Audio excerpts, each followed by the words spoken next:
pagbibigay daan sa pagtitinda sa mga bangketa ang inihain sa Kamara. Pinalagan ito di lang ng chairman ng MMDA kundi pati na rin ang ilang umuupa sa mga palengke. Ito ang weekend report ni Trisha Zafra.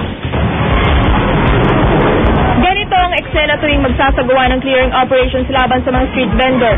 Si Aling Maribel na 20 taon nang nagtitinda sa Commonwealth Avenue kasama sa mga itinaboy sa clearing operation. Naisalba man niya ang kanyang mga paninda, nakumpiska naman ang kanyang timbangan. Uutang na lang daw siya ulit sa 5-6 para makabili ng bago.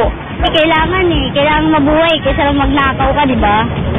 Kaya kung wala sila, para lang mga daga, pag andyan ang pusa, tatakbo kami. Dun sa loob, hindi naman namin kayang umupa 120. Sa inihaing panukalang batas ni Nueva Ecija Representative Edno Hoson, mabibigyan ng karapatan ang mga street vendor na makapagtinda sa bangketa.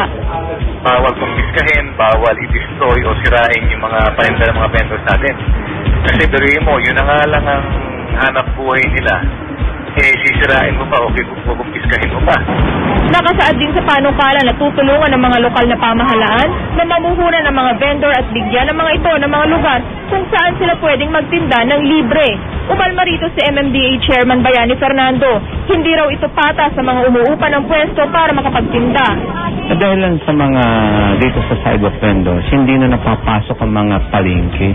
Yung mga nagtitinda na umuupa, na yun yung malalaking tindahan ng baboy, mga manok at mga gulay, hindi na mapasok yung kanilang mga suki.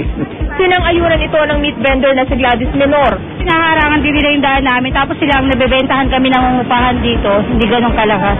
At kung maisa sa batas ang panukala ni Hoson, balak ni Gladys, mag-street vendor na rin. Trisha Zafra, GMA News.